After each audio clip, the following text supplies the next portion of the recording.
Another victim was American architect Arthur Mace, who had been the person to rip out the last piece of wall blocking the entrance to the tomb. He died in the same hotel with the same symptoms as Caravan, feverish and in a sudden coma. The morning after Carter had shown his friend George Gould the tomb, Gould awoke with a high fever. By nightfall, he was dead. Radiologist Archibald Douglas Reed was the first to cut the mummy's wrapping and x-ray it. Reed died aboard ship on his way home to England. What caused these untimely and coincidental deaths among the invaders of King Tut's sacred tomb? Could they have been caused naturally from inhaling an ancient bacteria or virus? Dr. Ezzeddin Taha, an eminent physician and biologist in Cairo, held a press conference in 1962. He claimed discovery of an ancient microscopic fungus that had probably survived in a dormant state for thousands of years, which could be controlled by modern antibiotics. Ironically, before he could prove his theory, Dr. Taha was killed in a freak automobile accident. Later autopsy revealed he had died of the same circulatory collapse as the others and may have been already dead before his car careened off the road. Could it be that there is something to the curse of the pharaohs?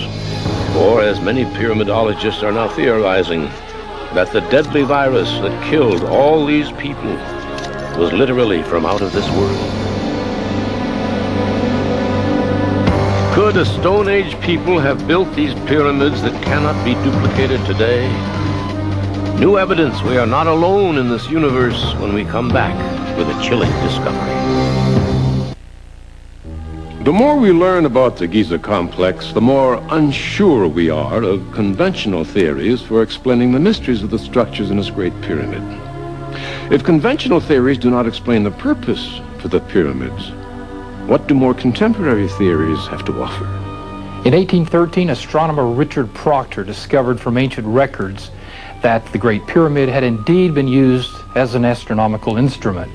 The pyramids are essentially crystalline in structure, and therefore highly receptive to radio-like energy waves or even cosmic microwaves. The Great Pyramid at Giza, with its 5 granite slabs above the king's chamber, are what the ancient Egyptians called spirit stone, and they could have been a massive receiver-transmitter tuned to some distant part of the universe of which we are still ignorant. Based on evidence provided by Sumerian texts, it appears that the Giza pyramids were built as beacons by extraterrestrials as part of a landing corridor ending at a spaceport in the Sinai Desert. There are numerous theories about the purpose of the Great Pyramid at Giza, ranging from the preposterous to the ingenious. But what is distinctly missing is how in this world were they built? The Greek historian Herodotus visited the Giza site in the 5th century BC. He wrote that the Egyptians of that time told him that a continuous crew of 100,000, replaced every 3 months, worked a period of 20 years to build the Great Pyramid.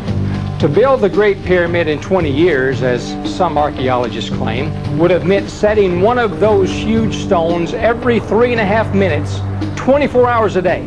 That would require a technology we don't have today. It's difficult to justify the premise that the Great Pyramids were built with primitive stone and copper tools. These people had no knowledge of the wheel as the means of transportation. No pulleys, no modern surveying equipment, winches, derricks, or block and tackle. Hundreds of blocks weighing 30 tons are situated high in the Great Pyramid. The only mechanical devices that they had were the lever, the roller, and the inclined plane. But setting the stones in place was only one of the problems. Bringing the stones from the quarries to the construction site was an equally imposing task. They were moved on huge sledges or pulled across a bed of rolling logs. Those stones that came from the distant quarries were barged downriver to the site. A great causeway led from the river landing, and the stones were moved up its mile length. Once on site, the stones were pulled up ramps and levered from tier to tier and then set in place. The process was incredibly labor-intensive and perhaps the greatest single effort of men working together to accomplish a dream.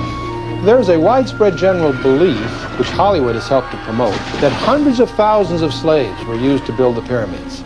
Nothing could be further from the truth. The Egyptians of the 4th dynasty were neither a formidable military nation nor a very aggressive one. But even if they were, there were not enough potential slaves within a 5,000-mile radius to have supplied the workforce needed. The generally accepted academic viewpoints are divided equally between the rollers and the rampers. These two theories are being taught in the schools right now as facts, when they're not even substantial theories. With the ramper school of Egyptology, we are asked to believe that a mile-long ramp was built, rising in slope as the pyramid increased in height. Actually, it would have required more effort to build the ramp than to build the pyramid itself.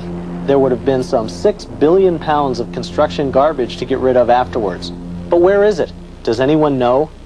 This question is one which even the most adamant of the ramp theorists cannot answer. But what about the log roller theory? Couldn't the stones have been moved to the site this way? Moving a given stone in this manner can be demonstrated, but some rather obvious consideration should have dispelled this notion long ago. The only trees available in ancient Egypt were date palms, and as a food source, it's unlikely they would have been cut down. Importing logs would have required more shipping than Egypt has ever possessed in its entire history, just to transport the 25 million trees needed. Next, it's virtually impossible to roll a log on stone-chip roads. But even if they could be rolled, the great weight of the stones would have crushed the logs to pulp within a very short distance.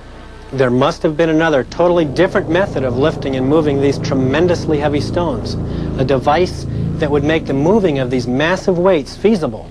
However, we know of no such device available in ancient Egypt. The Egyptians were not the architects nor the builders of the Great Pyramid.